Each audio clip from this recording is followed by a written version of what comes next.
كوننا نحمل العراق مسؤولية بدء الحرب والإعلان عن الحرب، ونتجنب استفزازات النظام الإيراني في ذاك الوقت في سياسته بتصدير الثورة، هذا يكون ظلم للعراق.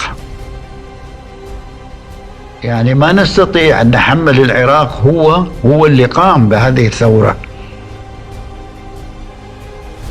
لو نتحقق من متى أعلن العراق الحرب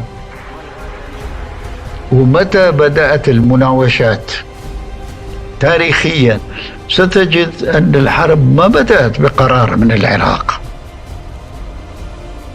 الحرب بدأت بمناوشات حدودية نابعة من رغبة إيران بأنه عندها هذه المكونات تصدير ثورة، وهذه السياسة ما كانت مقبولة من أي حد.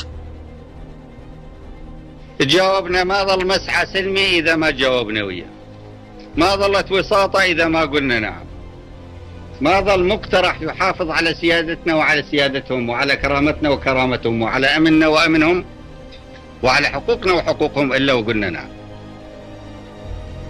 ما هو الطريق؟ القتال. القتال حتى النصر، دفاع عن الوطن وعن الشرف حتى النصر بعمر. شو نسوي؟